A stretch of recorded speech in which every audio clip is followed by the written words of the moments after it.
تسليما كثيرا كثيرا.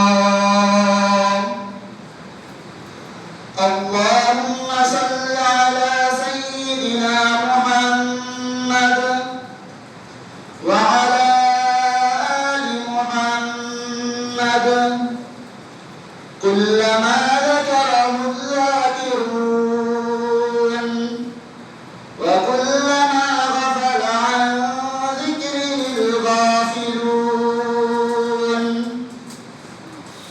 أما بعد فقد قال الله تبارك وتعالى في كلامه المجيد وفي فرقانه الحميد. أعوذ بالله من الشيطان الرجيم. بسم الله الرحمن الرحيم.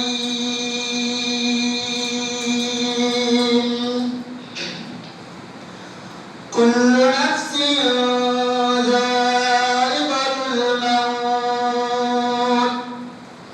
وإنما توفون أجوركم يوم القيامة ومن زحزح عن النار وأدخل الجنة فقد فاز وما الحياة الدنيا إلا متاع الغرور. صدق الله مولانا العظيم. وقال النبي صلى الله عليه وسلم: أكثروا ذكر عالم لذات الموت. وقال صاحب القرآن رسول الله صلى الله عليه وسلم: الكيس من دان نفسه وعمل لما بعد الموت والعاجز من أتبع نفسه هواها وتمنى على الله أو كما قال عليه الصلاة والسلام. شغل المحبة الشهيد درود إبراهيم الكريم. اللهم صل على محمد وعلى آل محمد كما صليت على إبراهيم وعلى آل إبراهيم إنك حميد مجيد. اللهم بارك على محمد وعلى آل محمد كما باركت على إبراهيم وعلى آل إبراهيم إنك حميد مجيد. بلغ العلا بكماله كشف الدجى بجماله حسنت جميع خصاله صلوا عليه وآله.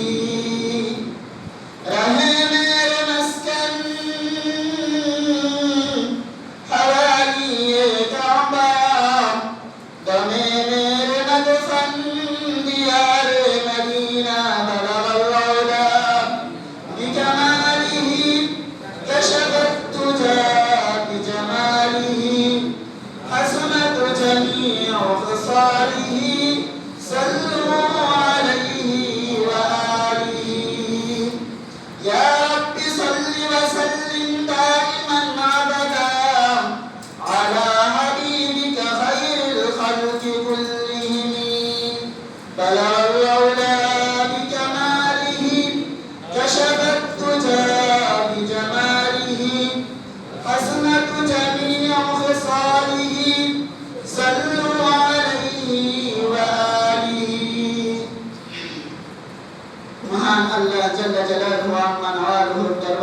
কোটি শুকর ও সুজুদ যে আল্লাহ পাক রব্বুল আলামিন আমাদেরকে এই ফিতনা ফাসাদের জমানায়, যে জমানার মধ্যে ইসলাম থাকবে কি থাকবে না, ঈমান থাকবে কি থাকবে না, এই প্রশ্ন সৃষ্টি হয়েছে। যে জমানার মধ্যে ইসলাম এবং ঈমান টিকে রাখা এত মুশকিল হয়েছে যে হাতে জ্বলন্ত আঙ্গার রাখা সম্ভব, কিন্তু ইসলাম এবং ঈমান টিকে রাখা মুশকিল। এমন এক জমানার মধ্যে আল্লাহ পাক রব্বুল আলামিন আমাদেরকে দুনিয়াবি বিভিন্ন কাজ থেকে ফারেক করে মহান আল্লাহ তাআলার মহান হুকুম জুমার নামাজ আদায় করার জন্য আল্লাহ তাআলার ঘর মসজিদে আসা এবং বসা, জুমার পূর্ব মুহূর্তে কুরআন সুন্নাহ থেকে কিছু কথা বলা এবং শোনার তৌফিক দান করেছেন। এজন্য আমরা সকলে অন্তরে অন্তঃস্থল থেকে মহান প্রভুর দরবারে শুকরিয়া আদায় করে বলি আলহামদুলিল্লাহ। মুহতারাম হাজিরিন, আমি আপনাদের সম্মুখে কোরআনে কারীম থেকে একখানা আয়াত এবং বিশ্ব মানবতা মুক্তির দূত জনাবে মুহাম্মদুর রাসূলুল্লাহ সাল্লাল্লাহু আলাইহি ওয়াসাল্লাম এর লক্ষ কোটি হাদিসের ভান্ডার থেকে দুইখানা হাদিস আপনাদের খিদমতে তেলাওয়াত করেছি। ইনশাআল্লাহ তেলাওয়াতকৃত আয়াত ও হাদিসকে সামনে রেখে মুখতাসার সময়ে কিছু কথা বলবো। আল্লাহ তাআলা আমাকে বলার এবং আপনাদের সকলকে ধৈর্য সহকারে শ্রবণ করার, বলা এবং শ্রবণ করার উপর আমল করার তৌফিক দান করুন। আমা তৌফিকিনা ইল্লা বিল্লাহ। মুহতারাম হাজিরিন, বর্তমান বিশ্বে এমন একটা জিনিস আছে যে যেটা সম্পর্কে কারো কোনো ইখতিলাফ নেই, সেটা হচ্ছে বিদ্যুৎ। সব কিছু সম্পর্কে ইখতিলাফ আছে, সব কিছুর মধ্যে মতানৈক্য আছে, মতানৈক্য বাদ দিয়ে কিছু নেই। সব কিছুর মধ্যে মতানৈক্য আছে, এমন একটা জিনিস যেটার মধ্যে কোনো মতানৈক্য নাই, সেটা হচ্ছে বিদ্যুৎ। এক ওস্তাদ, এক ছাত্র তার ওস্তাদের কাছে গেছে, যে জিজ্ঞাসা করতেছে যে হুজুর, আমার তো বিদায়ের সময় এসে পড়ছে, আমি তো এখন লেখাপড়া শেষ করেছি, এখন উম্মতের খেদমতে নিয়ে যাব, তো আমাকে এমন কিছু নসিহত করে দেন যে যেই নসিহত আমি জনগণ যে সময় যে মাসআলা আমাকে জিজ্ঞাসা করবে, আমি তাকে যেন এই একটা শব্দ দিয়ে যে আমি সেই মাসআলার উত্তর দিতে পারি, এমন একটা মাসআলার জবাব আমাকে দিয়ে দেন। তখন উস্তাদ বলতেছে যে হে ছাত্র, তুমি যেহেতু আমার কাছে এমন একটা সমাধান চাইছো, আমি তোমাকে এই সমাধানটাই দিলাম। সেই সমাধানটা হচ্ছে ইহদি ইখতিলাফ হয়, এটার মধ্যে ইখতিলাফ আছে। তো যখন মানুষ নামাজের বিষয়ে কোনো মাসআলার জন্য যায়, ওই সময় বলে ইহদি ইখতিলাফ হয়, নামাজের এই বিষয়ের মধ্যে ইখতিলাফ আছে। আসলে তো নামাজের বিষয়ের মধ্যে ইখতিলাফ আছে না? যে যেমন ধরেন যে আমরা হাত বাঁধি নাবির নিচে, অনেকে হাত বাঁধে বুকের মধ্যে, অনেকে হাত বাঁধে নাবির উপরে, ইখতিলাফ আছে না? মতানৈক্য আছে। তো যে সময় মানুষ বিভিন্ন বিষয়ে মাসআলার জন্য যায়, ওই সময় বলে ইহদি ইখতিলাফ হয়, এই বিষয়ের মধ্যে ইখতিলাফ আছে। ওই সময় অনেক মানুষ থাকে যে যারা হুজুরদের বুঝানোর মধ্যেই থাকে, যে হুজুরদেরকে কিভাবে বেছে নেওয়া যায়। এখন এমন একজন লোক আসছে হুজুরের কাছে, তো হুজুর বলেন তো আল্লাহ তাআলা কয়জন? এখন হুজুরের জবাব দিচ্ছে ইহদি ইখতিলাফ হয়, এটার মধ্যে ইখতিলাফ আছে। আসলে তো এটার মধ্যে ইখতিলাফ আছে। যেমন ধরেন হিন্দুরা 12 মাসে 13টা পূজা করে, তারা তো বিভিন্ন দেবদেবীর নামে এক একটা পূজা করে, তাহলে তাদের দেবতা বা তাদের স্রষ্টা বিভিন্ন পার্থক্য আছে। খ্রিস্টানরা বলে আমাদের 3 খোদা, একজন হচ্ছে আল্লাহ তাআলা, একজন হচ্ছে মারিয়াম আলাইহিস সালাম অর্থাৎ আল্লাহ তাআলার স্ত্রী, খ্রিস্টানরা মনে করে, আর আরেকজন হইল হযরত ঈসা আলাইহিস সালাম, যাকে তারা যিশু পুত্র অর্থাৎ আল্লাহ তাআলার ছেলে মনে করে। তাহলে খোদা হলো 3 জন, আল্লাহ তাআলা একজন, আল্লাহ তাআলার স্ত্রী একজন, আল্লাহ তাআলার সন্তান একজন। খ্রিস্টানরা মনে করে তাদের খোদা 3 জন। আমরা মনে করি কয়জন খোদা? একজন। আমরা মনে করি, মুসলমানরা মনে করে আমাদের খোদা একজন। বিসমিল্লাহির রহমানির রহিম। কুল হুয়াল্লাহু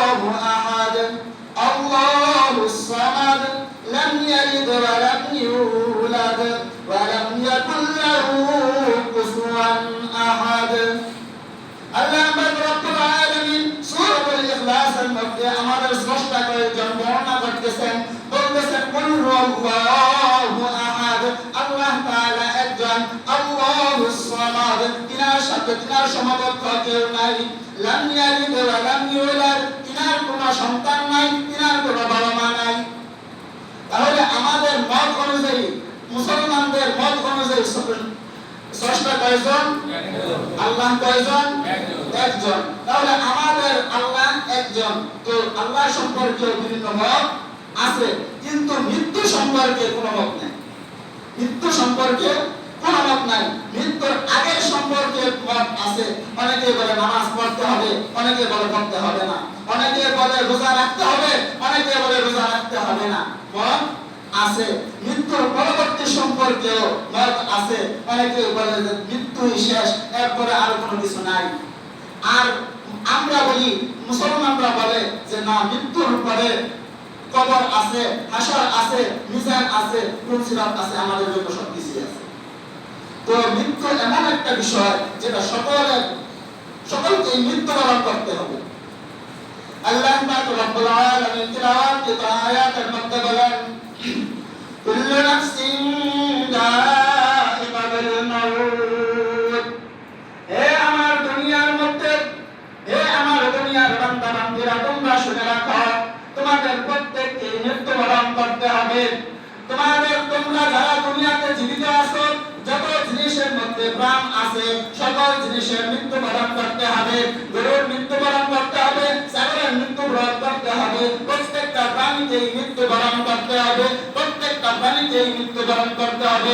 হে মানুষ, তোমাকে তো মৃত্যুবরণ করতে হবে। কুল্লু নাফসিন যায়িকাতুল মাউত ওয়া ইন্নামা তুওয়াফাউনা উজুরাকুম ইয়াওমাল কিয়ামা। কিয়ামতের দিন তুমি যে সমস্ত কাজকর্ম করেছ, তোমার প্রত্যেকটা কাজকর্মের হিসাব মাওলানা দরবারে দিতে হবে। তোমার প্রত্যেকটা কাজকর্মের হিসাব তোমার হাতে দেওয়া হবে। তুমি যে সমস্ত কাজ করেছ, প্রত্যেকটা কাজকর্মের হিসাব আল্লাহ তোমার কাছ থেকে নেবেন এবং তোমাকে সেই হিসাব দিতে হবে। তোমার আমলনামা তোমার ডান হাতে আসবে না বাম হাতে আসবে, তুমি নিজেই চিন্তা করে রাখো। তুমি নিজেই চিন্তা করে রাখো যে তোমার হিসাব কিভাবে হবে। হাদিসের মধ্যে রাসূল করিম সাল্লাল্লাহু আলাইহি ওয়াসাল্লাম বলেন, আল-কাইয়িস মান দানা নাফসাহু ওয়া আমিলা লিমা বা'দাল মাউত ওয়াল আজিজ মান আতবা নাফসাহু হাওয়াহা ওয়া তামান্না আলা আল্লাহ।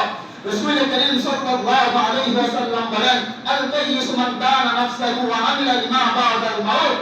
হে দুনিয়ার আমার উম্মতগণ, তোমাদেরকে আমি বলে যাই, তোমরা তো বুদ্ধিমান অনেক কিছুকে মনে করো।